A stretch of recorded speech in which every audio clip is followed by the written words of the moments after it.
السلام علیکم ورحمۃ اللہ وبرکاتہ۔ آج انشاءاللہ سورۃ الکوثر کو آسان تجوید کے ساتھ پڑھنا سیکھیں گے۔ بسم اللہ الرحمن الرحیم۔ اِنَّا أَعْطَيْنَاكَ الْكَوْثَرَ۔ حمزہ کو نون سے ملائیں گے، نون مشدد ہے، اس پر گنہ کریں گے۔ حمزہ نون زیر ان، نون الف مد زبر نا۔ دیکھیں جب ہم اس کا جوڑ کریں گے تو پہلے نیچے سے اوپر جائیں گے اور پھر واپس آئیں گے، جیسا کہ ہم ایک گول دائرہ بناتے ہیں نا، تو پہلے ہم کیا کریں گے، نون کو پڑھیں گے، پھر الف کو پڑھیں گے، پھر مد کو پڑھیں گے اور پھر زبر کو پڑھیں گے۔ یہ طریقہ تھوڑا سا اچھا ہے کیونکہ ہم پہلے نیچے والے حرف پڑھیں گے، پھر ان کے اوپر جو حرکات ہے ان کو پڑھیں گے، جیسا کہ نون الف مد زبر نا، چھوٹی مد ہے، 3 الف کی مقدار کھینچ کر پڑھیں گے، اور نون کے اوپر جو غنہ ہے نا اس کو بھی ہم ادا کریں گے۔ جیسا کہ لوگ اس میں غلطی کرتے ہیں کہ جب نون پر غنہ کرتے ہیں تو یہ جو الف کے اوپر آ رہی ہے مد، تو آگے جو مد ہے اس کو پورا نہیں پڑھتے۔ تو آپ نے اس بات کا خیال رکھنا ہے کہ نون کے اوپر غنہ بھی پورا کرنا ہے اور آگے جو مد آ رہی ہے اس کو بھی 3 الف کی مقدار کھینچ کر پڑھنا ہے۔ اِنَّا أَعْطَيْنَاكَ الْكَوْثَرَ۔ حمزہ عین زبر آ، یا زبر طوئی، اعطی، نون کھڑا زبر نا۔ دیکھیں اس کو بھی آپ نے غور سے دیکھنا ہے کہ نون کے اوپر کھڑا زبر ہے، اور جس حرف کے اوپر بھی کھڑا زبر ہو اس کو ہم 1 الف کی مقدار کھینچ کر پڑھتے ہیں۔ اعطینا، کاف کو لام سے ملائیں گے، اس الف کو نہیں پڑھیں گے۔ کاف لام زبر کل، کاف واو زبر کو، کل کو، سا زبر سا، را زبر را، کو سارا۔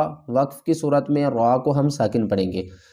اِنَّا أَعْطَيْنَاكَ الْكَوْثَرَ فَصَلِّ، فَصَلِّ، فا زبر فا، صاد کو ہم موٹا پڑھیں گے اور صاد کو لام سے ملائیں گے۔ صاد لام زبر صل، لام زیر لی، را کو با سے ملائیں گے، را کو موٹا پڑھیں گے۔ را با زبر رب، با زیر بی، ربی۔ دیکھیں جس حرف کے اوپر تشدید ہوتی ہے اس حرف کو ہم 2 مرتبہ پڑھتے ہیں۔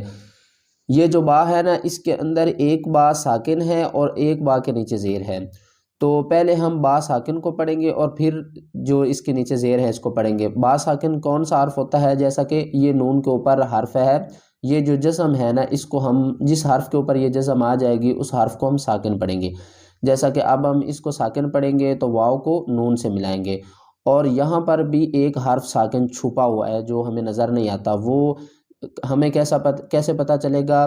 کہ جب ہم دیکھیں گے کہ اس حرف کے اوپر تشدید ہے۔ را با زبر رب، با زیر بی، ربی، کاف زبر کا، لی ربکا، واو کو نون سے ملائیں گے، اس الف کو نہیں پڑھیں گے۔ واو نون زبر ون، یہاں پر ہم غنہ نہیں کریں گے کیونکہ آگے حروف حلقی میں سے حا آ رہا ہے۔ واو نون زبر ون، حا را زبر حر، ونحر، لی ربکا ونحر، ان شانئک هو الابتر۔ حمزہ نون زیر ان، نون پر ہم گنہ کریں گے، نون مشدد ہے، حمزہ نون زیر ان، نون زبر نا، ان، شین الف زبر شا، ان شا، نون زیر نی، حمزہ زبر آ، شانی آ، کاف زبر کا، ان شانئک هو الابتر، ہا پیش ہو، واو کو لام سے ملائیں گے، الف کو نہیں پڑھیں گے۔ واو لام زبر ول، حمزہ با زبر اب، با پر ہم قلقلہ کریں گے کیونکہ با ساکن ہے۔ اب، تا زبر تا، را پیش رو، اب تارو، وقف کی صورت میں را کو بھی ہم ساکن پڑھیں گے۔